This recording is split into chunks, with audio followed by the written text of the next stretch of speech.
Olá, sejam muito bem-vindos ao segundo episódio de Gerir Pessoas Não é Brincadeira. No primeiro episódio falámos de porque é que as empresas recrutam tantas pessoas. Neste episódio vamos falar como é que as empresas podem motivar os seus colaboradores a ficarem mais tempo nessa empresa. Espero que tenham gostado tanto do primeiro episódio como eu. Se tiver algum comentário ou feedback, deixem nos comentários. Neste episódio vamos nos focar numa parte que eu acho muito difícil, que é motivar pessoas a ficarem mais tempo nas empresas. Porquê? Porque cada pessoa tem a sua motivação, tal como a motivação para entrar numa empresa tem motivações diferentes para ficar na empresa. E depois o grande desafio é o quê? É que no recrutamento, como falámos no primeiro episódio, gera expectativas, gera desejos que a pessoa espera concretizar no seu local de trabalho. E por vezes encontra essas expectativas que foram criadas, mas muitas vezes não encontra esse tipo de expectativas. Porquê? Porque às vezes as empresas, durante o processo de recrutamento, acabam por vender demasiado bem a empresa e acabam por prometer coisas que nem sempre são passíveis de serem conseguidas. E por isso, na minha opinião, motivar as pessoas, reter as pessoas, começa exatamente lá atrás. Okay? No recrutamento. Um recrutamento bem feito, bem organizado e com expectativas bem delineadas vai ajudar a vocês reterem as vossas pessoas durante mais tempo e com a motivação certa para tal. Okay? Este é o primeiro ponto. Segundo ponto, há o pré-onboarding, ou seja, o tempo desde que a pessoa aceita a vossa proposta até a pessoa realmente entrar. E é preciso mantermos aqui algum contacto com esses colaboradores, que ainda não são colaboradores oficialmente, mas vão ser muito em breve. Porquê? Porque o mundo do recrutamento anda muito rápido. E durante esse mês ou 2 meses que a pessoa está ali em transição, muita coisa pode acontecer. Okay? O contexto familiar da pessoa pode mudar, mas também existem outros recrutadores que podem abordar essa pessoa. Muitas vezes as pessoas fecham as portas ao ouvir novas oportunidades, mas nem sempre é assim. E por isso é que eu recomendo haver aqui um contacto regular, pelo menos de 2 em 2 semanas ou 3 em 3 semanas, para perceber como é que a pessoa está, se continua motivada e se está tudo preparado para o seu onboarding. Okay? O onboarding é outro passo muito importante. Porquê? Porque é a primeira impressão. É a primeira vez que a pessoa vai estar na empresa, muitas das vezes, principalmente neste ambiente mais remote, e é também aí que a pessoa vai começar a criar as primeiras ligações e vai começar a perceber se as expectativas que criou lá atrás são verídicas ou não.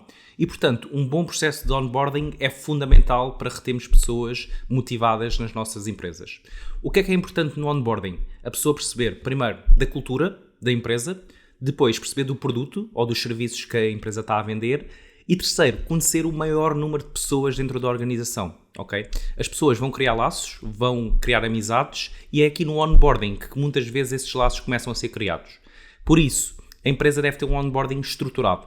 Okay? Eu considero um período de onboarding de pelo menos 3 meses a 6 meses, dependendo da complexidade da função e da pessoa em si. No primeiro mês, o que é realmente muito importante? Esta passagem de conhecimento. No segundo e terceiro mês é importante fazer aqui algum follow-up à pessoa, ir acompanhando a pessoa, de modo a perceber como é que ela se está a integrar na organização. E no final de 6 meses fazer aqui um apanhado de como é que as coisas correram, o que é que correu bem, o que é que correu mal, o que é que não está de acordo com as expectativas que a pessoa criou e o que é que está de acordo e o que é que podemos reforçar. Okay? Este é um ponto muito importante.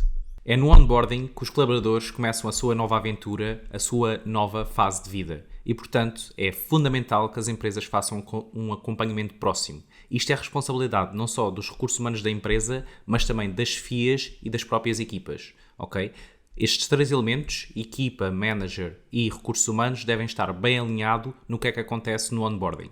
Para vos dar um exemplo do que é que já aconteceu comigo, nas primeiras 2 semanas da minha anterior empresa, tinha um ponto de situação com uma colega minha todos os dias durante 10 minutos. Só para perceber o que é que correu bem, o que é que correu mal, o que é que podia aprender a seguir, o que é que tinha de fazer, quem é que tinha de conhecer. Isto é fundamental, ok? Não só para os colaboradores ganharem, lá está, o know-how e o conhecimento sobre a cultura da empresa, para ganharem o conhecimento sobre o produto e sobre os serviços que a empresa está a vender, mas também para conhecerem o máximo de pessoas possível dentro da organização. E recomendo incentivar os colaboradores a marcarem coffee chats, sejam virtuais, sejam presenciais, com o maior número de colaboradores possível, ok? E, a nível de acompanhamento, fazer um acompanhamento ao final do primeiro dia, ao final da primeira semana, ao final do primeiro mês, ao final dos primeiros 3 meses e ao final dos primeiros 6 meses. Em posições altamente técnicas, o onboarding pode demorar muito mais tempo.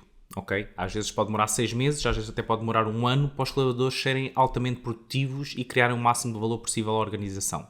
E, portanto, quanto mais rápido conseguirem dar estas ferramentas aos colaboradores, mais rápido os colaboradores vão começar a criar valor para a empresa. Depois, o que é importante? Dar feedback a partir do primeiro dia. Se veem que o colaborador está a ter um comportamento diferente do expectável, diferente do que é a norma, comentem isso com ele, partilhem isso com ele logo numa fase inicial. Porquê? Porque é muito estranho ao final de 3 meses ou ao final de 6 meses vocês dizerem que o colaborador não está a fazer o trabalho correto ou não está a ter a atitude correta. Se for ao final do primeiro dia, ao final da primeira semana, ao final do primeiro mês, é muito mais natural e vão-lhe dar tempo para ele mudar o seu comportamento, para ele adaptar a sua postura ou para perceberem de onde é que aquele comportamento vem. Okay? Porque é importante as organizações também serem inclusivas nesta componente do comportamento. Porque às vezes as pessoas comportam-se de determinada maneira simplesmente porque em empresas anteriores era normal e na vossa empresa pode não ser tão típico. Uma coisa muito básica para vos dar como exemplo é a maneira de vestir. Eu, quando entrei, por exemplo, na Fidzai, que é uma startup tecnológica, vinha de uma consultora bastante formal e ia sempre, por exemplo, de camisa para o trabalho. E percebi que a maior parte das pessoas vinham de t-shirt, vinham de calções, vinham de chinelos às vezes, vinham muito mais descontraídas e comecei a adaptar o meu comportamento, a minha forma de vestir, a minha forma de estar à empresa em si. Ninguém me disse nada na altura, mas foi algo que eu me apercebi. Agora, isto também é um pormenor muito pequeno, ok? Portanto, há pormenores muito maiores que criam muito mais impacto no dia-a-dia dos colaboradores, que é muito importante terem atenção. A Factorial Portugal está a apoiar este podcast do início ao fim.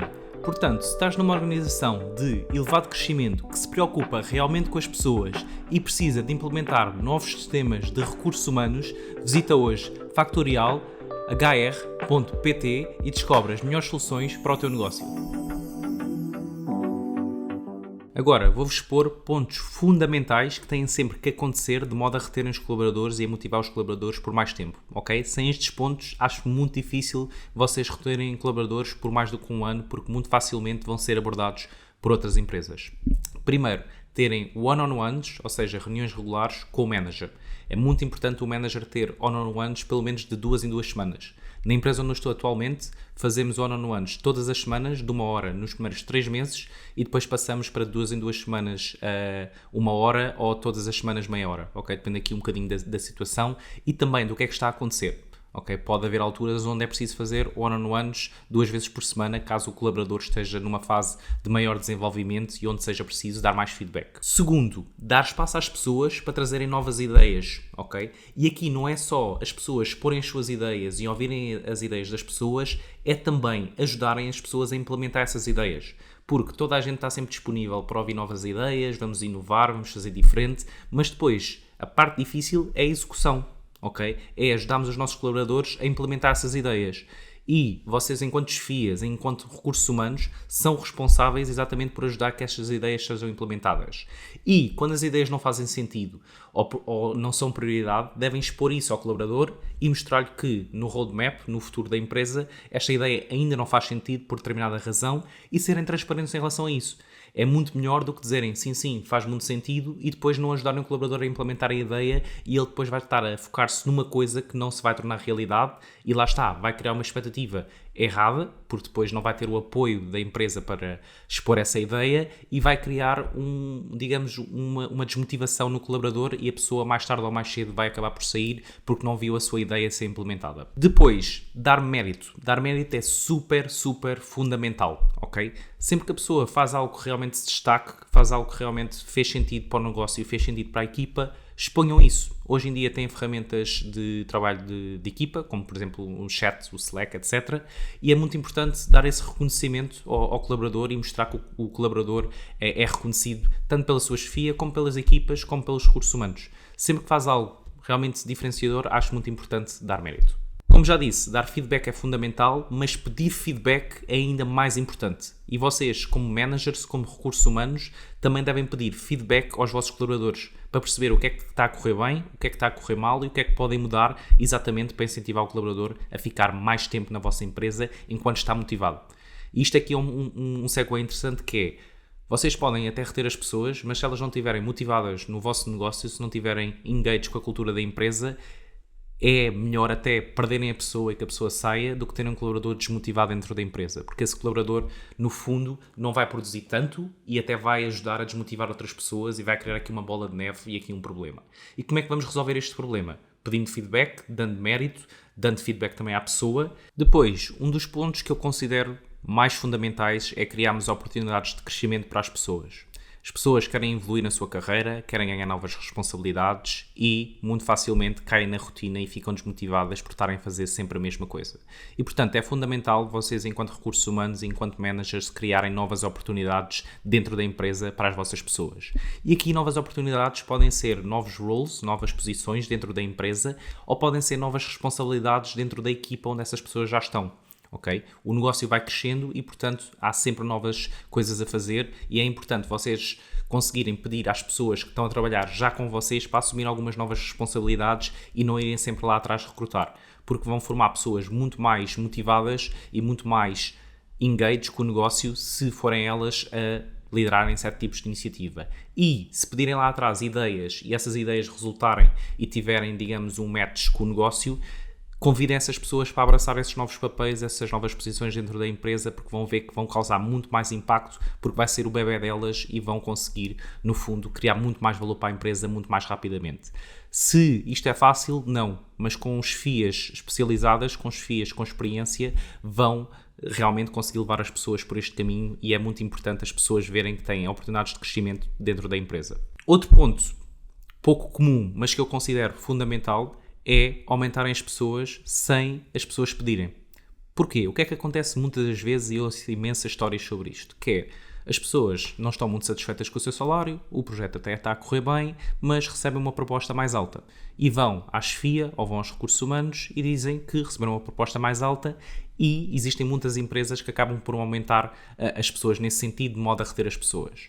Se vocês fizerem o caminho inverso, ou seja, imaginem que a pessoa está num processo de recrutamento, a pessoa está a ter uma boa performance e recebe um aumento de 3 ou 5%, seja o valor que seja, muito provavelmente vai desistir desse processo ou vai ficar com muito menos interesse com esse processo porque a empresa foi proativa relativamente a um problema. E é um problema que as pessoas vão querer sempre ganhar mais. E se vocês conseguirem explicar à pessoa que não dá por algum motivo, ou que está a ter este aumento porque realmente teve ali um impacto muito grande, a pessoa vai ficar muito agradecida por causa disso e vão conseguir criar um engagement completamente diferente com a pessoa. Agora, isto nem sempre é possível e, portanto, uma coisa muito importante é, quando não há aumentos, quando os resultados da empresa não estão a atingir realmente aquilo que é necessário, exponham isso às pessoas. Exponham os números, digam onde é que a empresa está e porque é que este ano não existem bónus ou porque é que este ano não existem aumentos, porque os resultados não foram os tais, e pensam novamente ideias às pessoas de como é que a empresa pode alcançar aqueles resultados.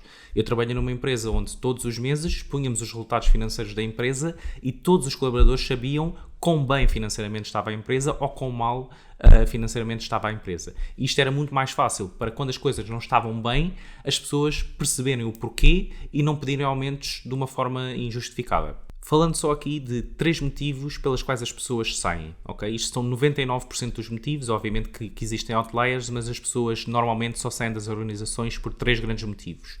Primeiro, porque não reconhecem capacidade de liderança nas suas chefias, ou seja, essas chefias não são inspiradoras, não retêm os talentos, não motivam os talentos a fazer mais e melhor, não promovem o feedback como falei anteriormente. Segundo, o projeto delas está estagnado de alguma maneira ou não está a evoluir, portanto não estão a aprender com aquilo que estão a fazer e, portanto, vão à procura de quê? De oportunidades de crescimento noutras organizações e noutras situações. E terceiro, e a situação que falei há pouco, que é a componente dos salários. As pessoas querem sempre, no fundo, evoluir financeiramente na sua carreira e na sua vida e, portanto, vão à procura de melhores salários. Resumindo, se tiverem boas chefias, se tiverem projetos interessantes e esses projetos não se manterem estagnados e forem crescendo e conseguirem terem alguma progressão salarial para as pessoas evoluírem na sua vida económica e financeira, vão reter provavelmente 99% dos vossos talentos de uma forma muito mais sustentável, de uma forma muito mais transparente e de uma forma que vai permitir a empresa crescer, ter mais resultados e também gerar mais valor, não só para o mundo, mas para a organização em si. Como motivar as pessoas a ficar mais tempo na tua empresa? Este foi o tema que tivemos aqui a debater e que tivemos aqui a partilhar e gostava muito de contar com a tua opinião, ok? Isto foi a minha visão sobre o tema, foi o que eu tenho aplicado nas organizações que eu estive, mas gostava imenso de saber o que é que a tua organização está a fazer para motivar e para reter os seus colaboradores. Portanto, se tiveres uma opinião diferente, Deixa nos comentários. Se gostaste deste vídeo, partilha com algum colega teu que gostava de saber mais sobre estas áreas e vai acompanhando a página de modo a ver mais episódios. Preparem-se para a semana, sai um terceiro episódio muito especial. Até já!